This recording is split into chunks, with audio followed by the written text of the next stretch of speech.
అండి అందరికీ జై శ్రీమన్నారాయణ. మన సబ్స్క్రైబర్లందరికీ ధనుర్మాస ఉత్సవ శుభాకాంక్షలు. అందరికీ మేమైతే ధనుర్మాసం చాలా బాగా జరుపుకుంటున్నాం. మీరు కూడా ఎలా జరుపుకుంటారు? మీ దగ్గరలో ఉన్న వైష్ణవ దేవాలయాలకు వెళ్ళండి. ఆ గోదా రంగనాథుల ఉత్సవాలు చాలా బాగా జరుగుతుంటాయి. ఇప్పుడు ఆ తిరుప్పావి చదువుతారండి 30 రోజులు కల్లా. చాలా బాగుంటాయి, విశేష కార్యక్రమాలు ఉంటాయి ఈ నెల రోజులు. ధనుర్మాసం మేము కూడా మా ఇంట్లో చాలా బాగా చేసుకుంటాం. మళ్ళీ కూడా కోవెలకు కూడా వెళ్తాం. చాలా బాగుంటాయి విశేషాలు ఈ నెల రోజులైతే. ఆల్రెడీ ఇవాళ 12వ రోజుకి వచ్చేసింది.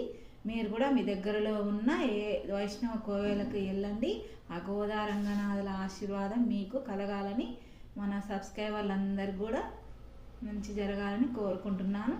అలాగే మన వీడియోని లైక్ చేయండి, షేర్ చేయండి, సబ్స్క్రైబ్ చేసుకోండి. ఓకేనా ఫ్రెండ్స్? అందరికీ జై శ్రీమన్నారాయణ. బాయ్.